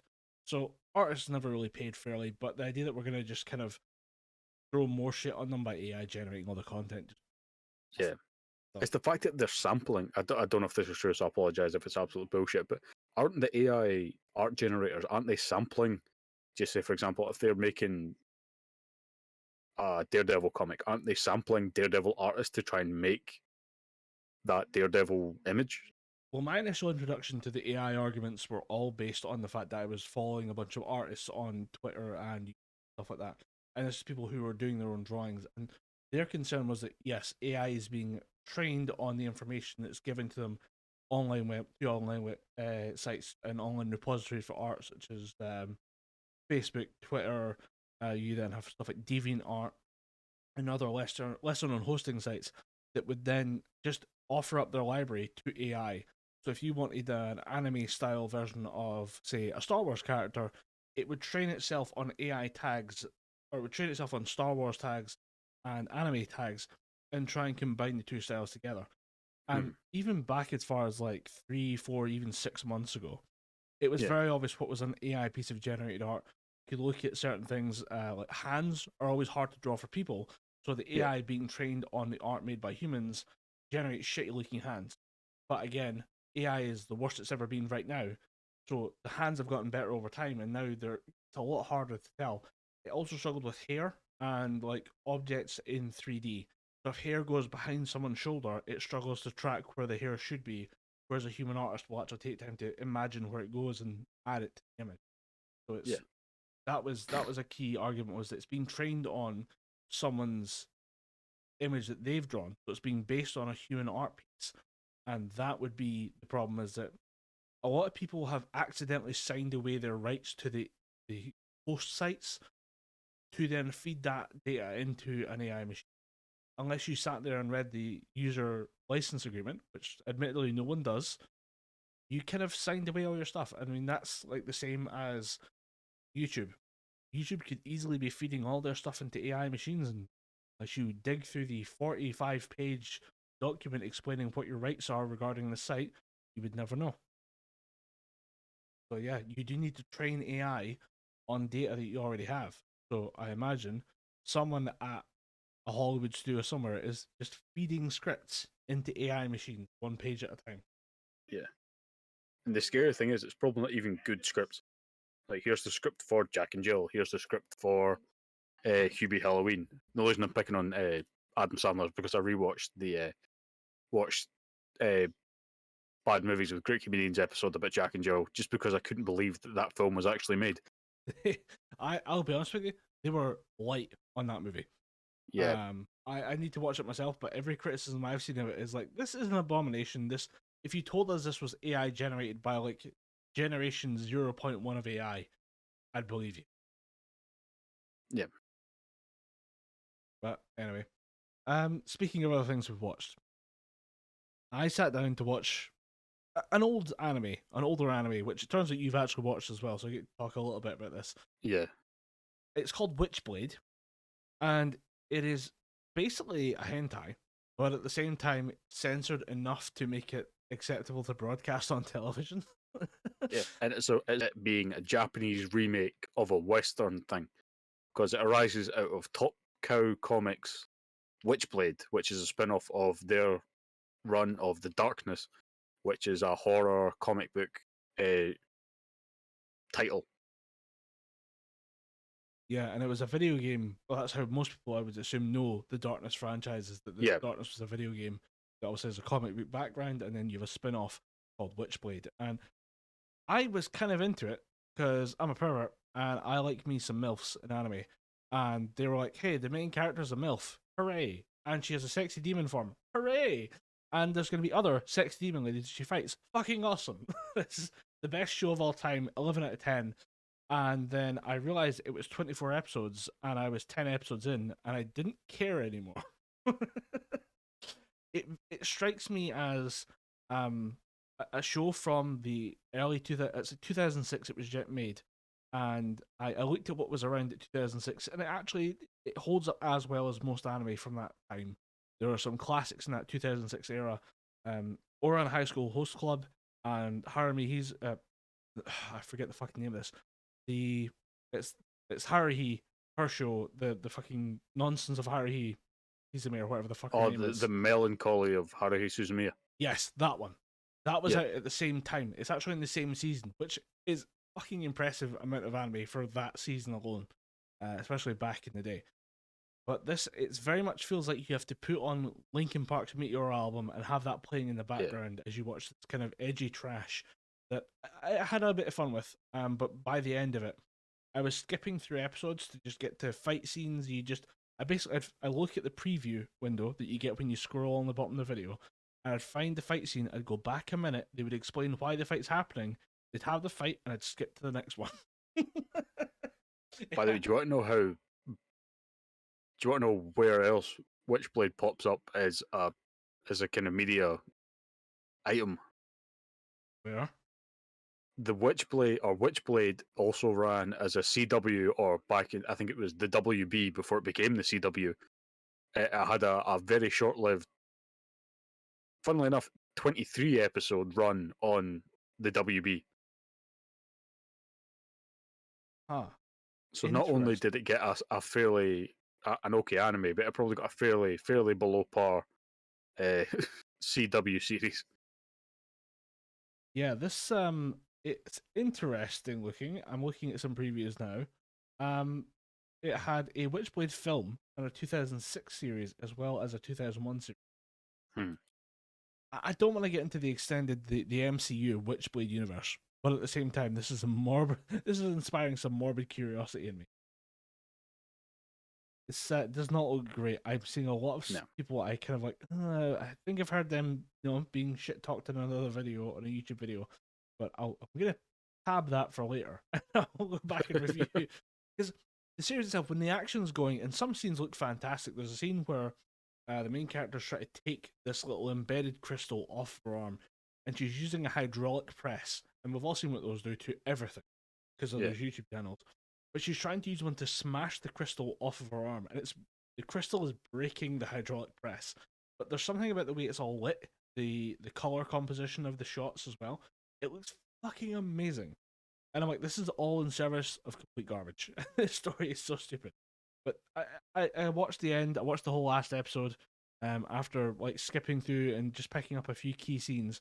But I think the description I gave to a friend that was also like aware I was watching the show was that it falls into this kind of broad category of things that shows that came up in the early 2000s where you have a suggestion that a private military corporation is running a supernatural arm that uses demons and strange technology to make a private military group that fights shadow wars on the government's behalf.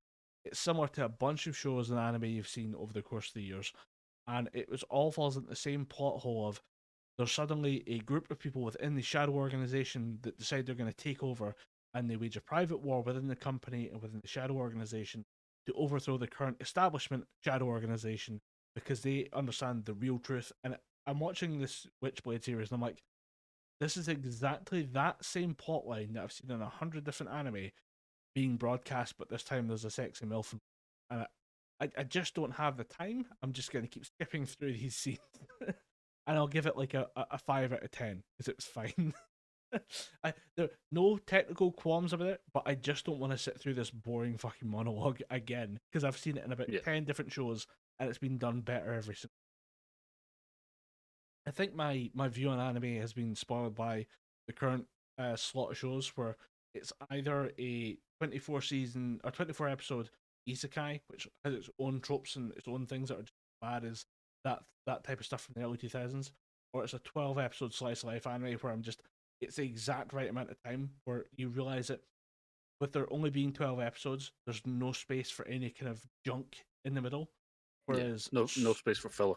So much of Witchblade was people sitting in a boardroom going, yes, the project is moving along at quite a good pace, but we need to be concerned about the thing that's happening.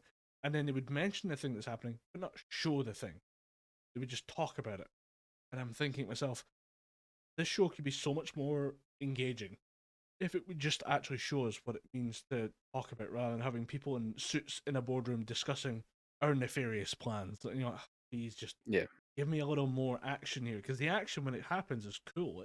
It goes a bit off model, and towards the end you can see the budget kind of drop out of the show, but it's still good. It's the last episode itself is fucking awesome. They're fighting on top of Tokyo Tower, doing basically kung fu moves as tanks blast them from the fucking ground. I'm like, this is awesome. If the entire show was just this, I'd love it a lot more, but it would never be that. So, but it was interesting. I do like going back to older forms of anime, which I know someone just heard that and said it's not an old anime. It came out just a few years ago. It's 17 years old at this point. Yeah, it's showing its age. It doesn't really match up to current animation. So, and obviously it's having to deal with stretching a budget over 24 episodes.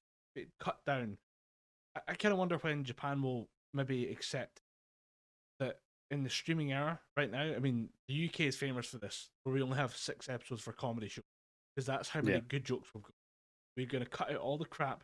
We have 6 episodes worth of good jokes, and that will be a season of this comedy show that everyone loves. And then with the streaming era, even the Americans, even Netflix is catching on to having like episodes that are maybe longer to tell longer, more dramatic stories. But if you only have 6 or 7 episodes, you only put out 6 or 7 episodes. And I hope that if anime can pull off this move where it shifts away from the 24 or 12 episode like block formation, you could get a lot better shows out of different studios in a year.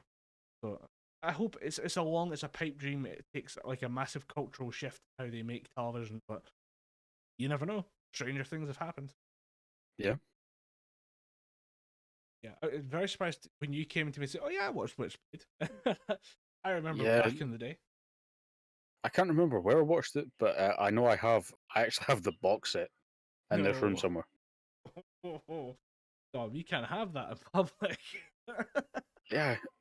Like I said, I don't know where exactly in this room, but I know it's in this room. I'd hide it with the porno mags. Yeah, it'd be easier to explain the porno mags. No, mom, it's important to the story. I swear. Yeah, I mean, it means something. The one thing that really threw me off, and I made the joke to you earlier, was they try and make a joke at the fact that the mum is kind of dumb and that she doesn't really know how to take care of herself. And they have the child character that's there who's only treated as a daughter character. Don't worry, it's not one of those shows. But they have a daughter character that's just far much more mature and competent than the main woman character. And I was watching Yeah. it going, it's supposed to be funny, but at the same time, this is probably somebody's real life. It's kind of fucked up. Yeah.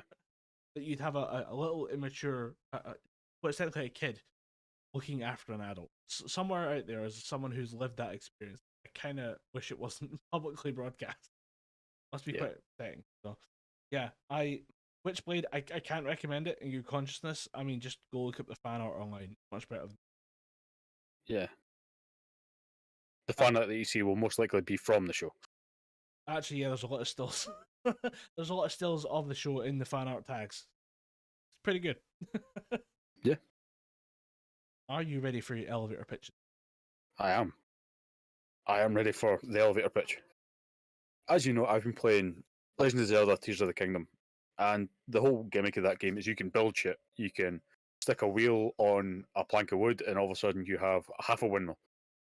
Dumb shit like that. I'll give you an example. Yesterday, I attached a rocket. I attached the little seat control stick thing that you can get.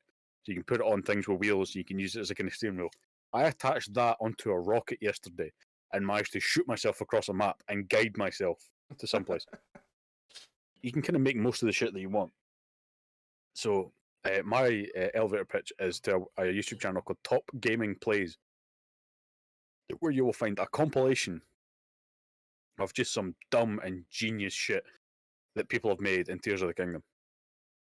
And there's something like 20 different compilations, 20 different episodes, and each episode's about 10, 15 minutes, maybe 10 or 12 minutes at the lower end.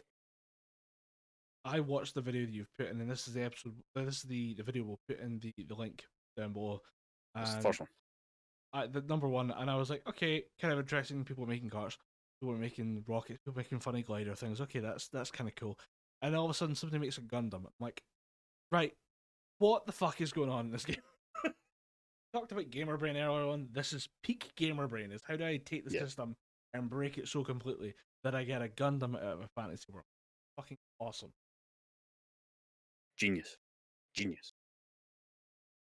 Right, so my elevator pitch is the return of one of the greats of podcasting to the public domain. Daniele Bolelli is the host of History on Fire, which is a history podcast that I got into before I was obsessed with Dan Carlin and History on Fire and Mike Duncan and his series on Roman revolutions. And History on Fire is the kind of original podcast I got into when it came to history, and it is about storytelling more than anything else. It's to keep these narratives, these traditions alive in the public consciousness because there's so much of history we've forgotten. I've just actually, because it was announced actually on Dan Carlin's Hardcore History Addendum feed, which is like a sub little thing he has so that you don't mix in main episodes with little extra episodes that he wants to put out. He had a chat with Daniele Bolelli about archaeology and just about the past of archaeology, where it's just guys showing up and blowing fucking holes in mountains, hoping to try and find the lost city of Troy. And then the current state of archaeology and what we find in the current political issues we have with, I mean, just the idea that there's politically correct archaeology out there is interesting. It's interesting to discuss it. And then what the future of it might be with current technology that we have. For example, if you've never looked up LiDAR and the South American forests, and we're actually finding entire cities because they were covered over with forest, and we can actually see them using LiDAR technology. So we might actually have to reimagine the entire American continent as actually being dominated by people in the south rather than the north, which is interesting for all of history could change based on current discoveries in this field. But they discussed the fact that Daniele Bolelli is bringing back his history podcast called History on Fire, and it's now going to be publicly available. Back in the day, it was all publicly available, and he put it behind a paywall, saying he wanted to continue to make the show, but making it was taking so much time and energy. He wanted to get paid for it, which is understandable. I understand that entirely. And he would basically put it up on a Patreon page, and you could download from there. And that went on for a number of years, and now he's decided to return to the public domain and re-release all his old episodes as well, which is awesome. That is Daniela Bolelli, thank you so much for bringing back your old content with this one. You've given us 90 podcast episodes, I think, roughly, and they're all multiple hours long, discussing some of the weird, more niche history events that we don't really cover much here in pop culture. But the fact that someone actually took time to make it in a podcast, I can't wait to go and just delve more into history through his works, because it's what got me interested in history in the first place, way before anything else. So it always holds a special place in my heart. And the fact that it comes out again in public domain is just, it's just the best news I've had. So if you've had enough of our voices, it's been good to speak to you. I mean, this is, again, we talked about changing the format because our 3-hour episodes were just kind of, it was harder for us to make those. So we're now at the point where we're doing these little hour-and-a-half episodes. We hope you're enjoying more. If you don't like them, they're easy for us to make because we don't have to, we don't have to write down enough notes for a 3-hour behemoth anymore. We figure if we cut that shit in half, we can keep the energy up. We can keep the yawns to a minimum.